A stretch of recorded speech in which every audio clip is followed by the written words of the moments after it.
So there are two psychiatrists that think that we develop through stages and that we develop through age. They are two different ones. One develops in age and one develops in stages, not in age. So the first one is Maslow, that thinks that we develop through stages and not through age. So his first step was that psychological. We need food, water, warmth, and air. During this stage, we need this before we are truly born. We need this to develop before we are born. So we need our moms to give us air. We need her to give us food, nutrients from what she eats. We need warmth from her. We need to make sure she is warm so that we are warm. We also need air from her so that we can get air and develop. And we need all of this throughout our life, throughout our whole existence. We need this. So I'm going to show a picture of an ultrasound showing a baby being developed, fully developed, ready to be born and to do warmth and air and food and water on their own and with help from their parents.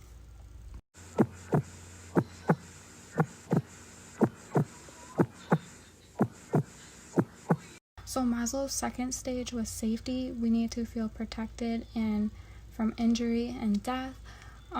By this stage, we are toddlers. We know who our mom is, our dad, our grandpa, our grandma. We know who our family is. And we know that they will protect us from injury, from death, from illness. And in my stage, in my toddler ages, my dad was the one who protected me. He knew when something was wrong, so he would instantly take me to the doctor. He would instantly make me feel better. He was my go-to from when I was sick, when I was a child. So I'm going to show a picture of me and my mom and my dad and my cousins from when I was a toddler.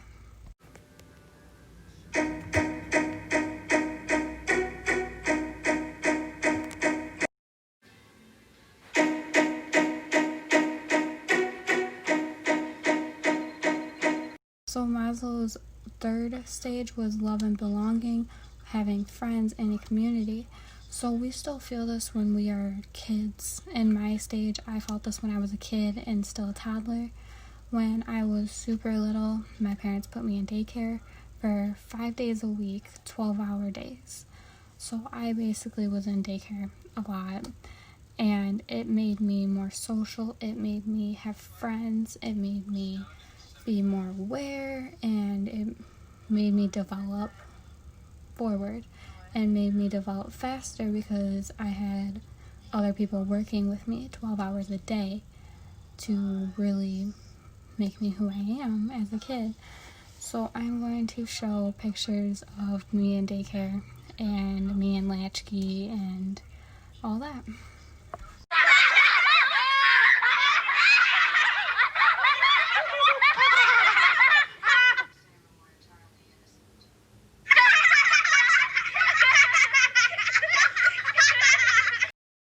In Maslow's fourth stage, it is esteem, being respected by the wider community, and in this stage, it really focused on my life in the later years, like 7 till now, basically. So in this one, I became a cheerleader because I was wanting to get out there. I wanted to get more social than what I was, and I wanted to make the community see me. And I wanted others to see me because I was in a uniform, and I thought that was the way to see. Well, it really did. Being in a uniform, it really did show people who I was, and it got respect for me. So that worked out for me, I guess. So I'm going to show pictures of me when I was really little in a cheer uniform.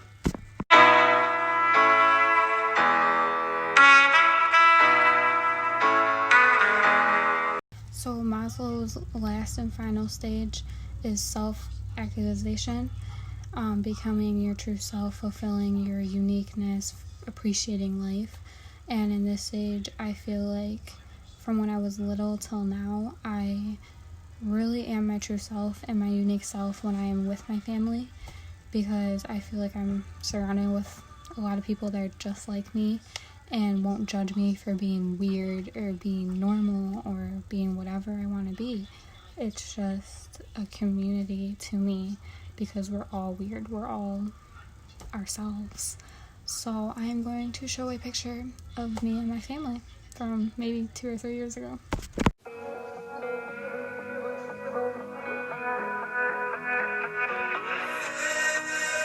So, like I've said before, the Maslow stages don't believe in age.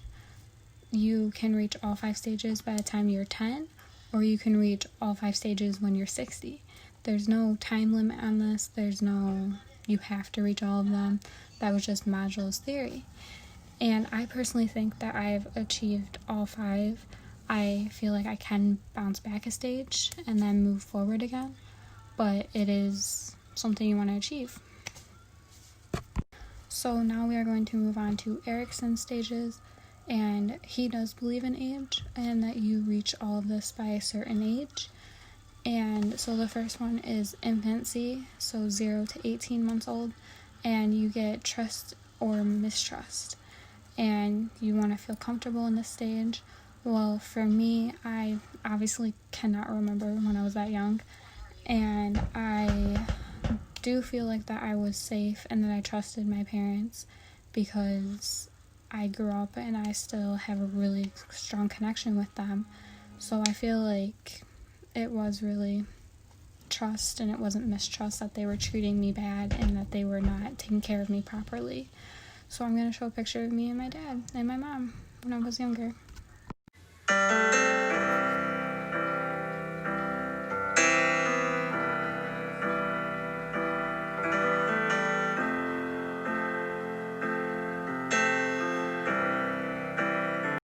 So the next stage is early childhood, which is 2 to 3 years old, and you should be potty trained by now. And that was his big thing on step 2. You should be potty trained by 2 or 3. And obviously, still can't remember, but from what my parents tell me, I was potty trained by 2 years old because I was in daycare at 2, and that I was potty trained.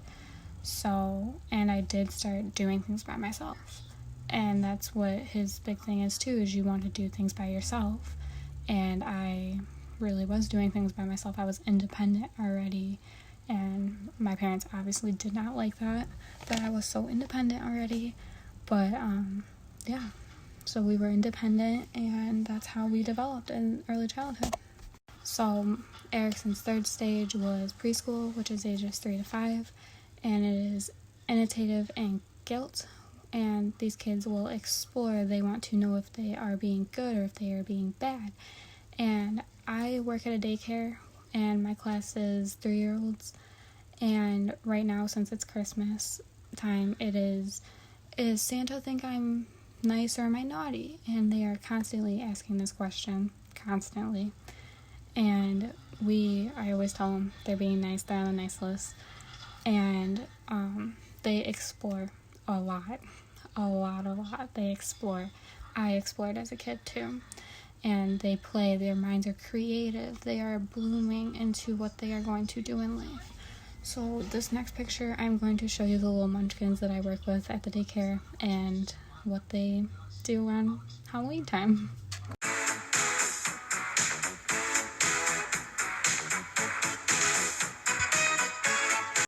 So his fourth stage is school age, which is 6 to 11 years old, and in this they ask industry and inferiority, and this is school activities, and they frequently ask, how can I be good, is his big main question in this.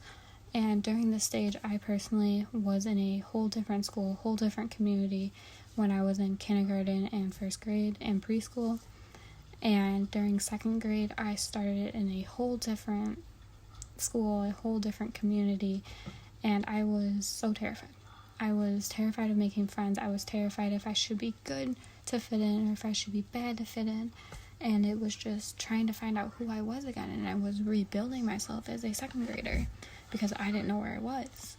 And it was just really scary for me. So I am going to show the picture, the really bad picture that my mom took when I was going to my first day of second grade and being terrified.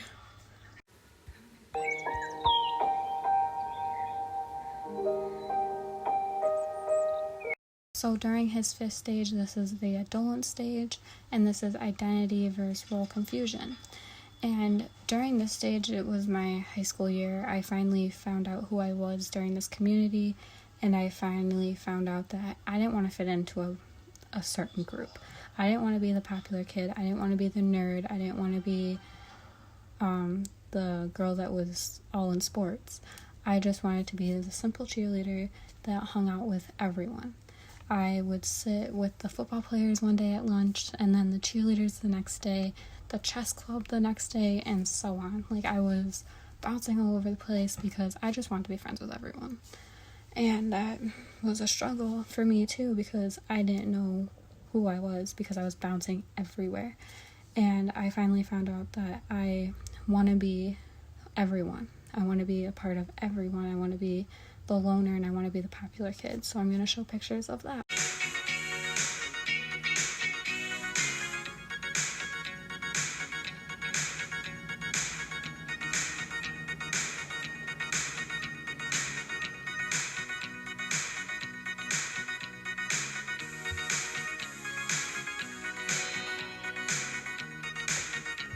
So his sixth stage is young adult, and this is 19 to 40 years old.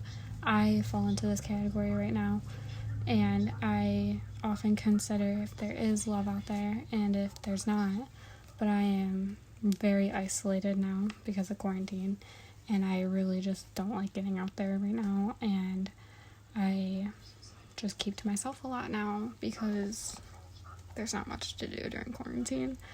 And I just lost a lot of my friends from getting out of high school and moving to different colleges, and I stayed home, and I lost a lot of things during this, so I finally isolated myself, and I just do me now, and I'm not mad about it. I'm fine, but I just isolated myself a lot through this. So his seventh stage is his middle age, and this is 40 to 65 years old. And I'm going to use my dad as an example in this because he often wonders if he's a good dad, if he is a great one, and I personally think he's good. But I think he puts a lot of weight on his shoulder, and he tries to do things that can't happen humanly, and it's a lot of pressure. And this stage, I feel like this one is the most pressurable stage there is, because it is teaching younger generations how to be extraordinary and how to be developed and help them develop through this. So I think this stage is definitely the hardest, and I'm going to show pictures of me and my dad.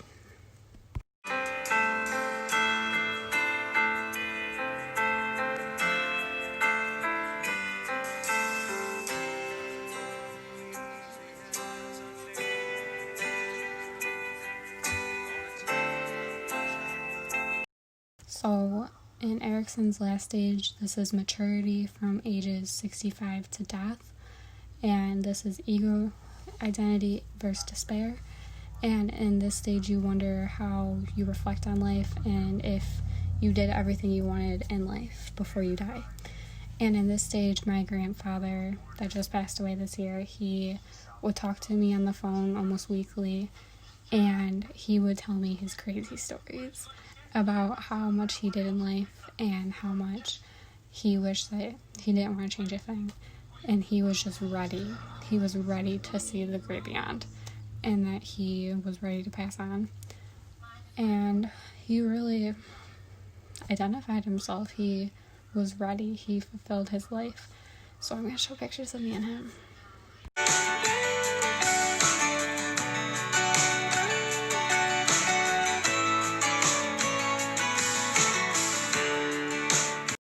In my mind, Erikson's theories really do make sense, and they are applied to almost everyone, and there is no failure in his theories. It's you choose this one or you choose that one, because there is two options to choose from, and it's not just one point view on someone's life, it's two views, and these are obviously way different theories, and Erikson's has a lot more to offer than Maslow's, but Maslow's is basic needs, and Erikson's is you should fulfill this by the time you're this age.